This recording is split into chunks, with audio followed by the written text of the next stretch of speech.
आज की कहानी सत्ता के उस गलियारे से निकली है जहां भगवा चोला और राजनीति की विसात एक साथ बिछी है। पश्चिम बंगाल, जहां चुनाव सिर्फ वोट का खेल नहीं बल्कि वजूद की जंग बन चुका है। साल 2016 से 2021 तक बीजेपी ने अपना सब कुछ झोंक दिया, लेकिन जीत का स्वाद चखने को नहीं मिला। अब 2026 की दहलीज पर खड़ी बीजेपी ने एक ऐसा दांव खेला है जिसने बंगाल के आध्यात्मिक और राजनीतिक गलियारों में भूकंप ला दिया है।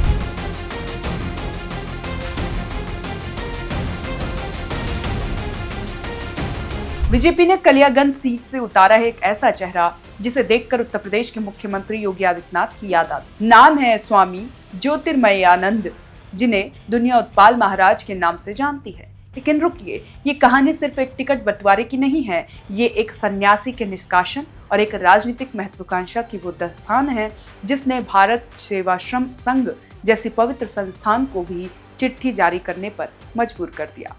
भारत सेवाश्रम संघ वो संस्था है जो सेवा को ईश्वर की आराधना मानती है। उसने साफ कह दिया है कि उत्पाल महाराज राजनीति के जाल में फंस गए हैं। सन्यासी का काम समाज सेवा है, सत्ता की कुर्सी नहीं। और इसी टकराव का नतीजा ये हुआ कि 20 साल से संघ की जान रहे उत्पाल महाराज को बाहर का रास्ता दिखा दिया गया है। अब सवाल ये उठता है कि आखिर बीजेपी ने ये जोखिम भरा दांव क्यों खेला? क्यों उसे बंगाल के मैदान में एक योगी जैसा चेहरा चाहिए? सीधा जवाब है ध्रुवीकरण और हिंदुत्व की एक ऐसी लहर जो अब तक बंगाल की मिट्टी में उस तरह नहीं उतरी जैसे यूपी में दिखती थी।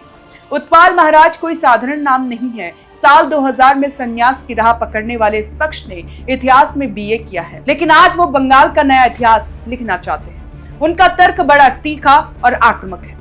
वो कहते हैं कि सिर्फ आध्यात्मिक संगठन में रहकर हिंदुओं की समस्या का हल नहीं किया जा सकता। वो सीधे आरोप लगाते हैं कि बंगाल में हिंदुओं को हाशिए पर धकेल दिया गया है। वो पूछते हैं कि क्यों रथ यात्रा और रामनवमी के लिए पुलिस की मिन्नतें करनी पड़ती है। यही वो पिच है जिस पर बीजेपी बैटिंग करना चाहती है। बीजेपी की मंशा साफ है। उसे बंगाल में एक ऐसा फायरब्रांड चेहरा चाहिए जो तुष्टीकरण के आरोपों को धार दे सके, जो खुलकर कह सके कि मुस्लिम तुष्टीकरण की वजह से आम हिंदू खतरे में। बीजेपी जानती है कि जब तक बंगाल का चुनाव विकास वर्सेस विकास रहेगा, ममता बनर्जी को मात देना मुश्किल है। लेकिन जैसे ही ये लड़ाई हिंदू अस्मिता और पश्चिम बंगाल की पहचान की तरफ मुड़ेगी, मुकाबला कांटे का हो जाएगा। उत्पाल महाराज का चुनावी मैदान में उतरना एक सोची समझी रणनीति है। वो सन्यासी है, भगवा पहनते हैं और उनकी बातें सीधी बहुसंख्यक आबादी के उस हिस्से को छूती है जो खुद को असुरक्षित महसूस करता है। बीजेपी उन्हें बंगाल का छोटा योगी बनाकर पेश कर रही है ताकि वोटों का एकीकरण किया जा सके। लेकिन इस कहानी का दूसरा पहलू बड़ा दिलचस्प है। भारत सेवाश्रम संघ के महासचिव स्वामी विश्वनाथम नंद ने अपनी चिट्ठी में जो दर्द जाहिर किया वो राजनीति की कड़वी हकीकत है। उन्होंने कहा कि राजनीति में जाने से सन्यासी जीवन बर्बाद हो जाता है और इंसान सांसारिक सुखों के दलदल में डूब जाता है। संघ ने साफ कर दिया है कि उनके यहाँ राजनीति के लिए कोई जगह नहीं। मगर उत्पाल महाराज हार मानने वालों में से नहीं लग रहे।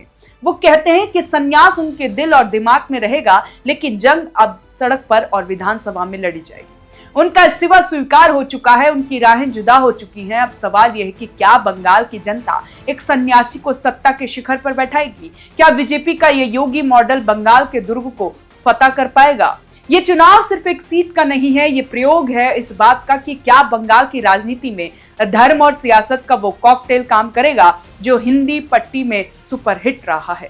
बीजेपी का ये बड़ा दांव या तो उसे बंगाल की सत्ता दिलाएगा या फिर एक बार फिर उसे असफलता के पुराने पन्नों पर ले जाएगा। लेकिन एक बात तय है, उत्पल महाराज के मैदान में आने से बंगाल का चुनावी तापमान खौलने लगा है।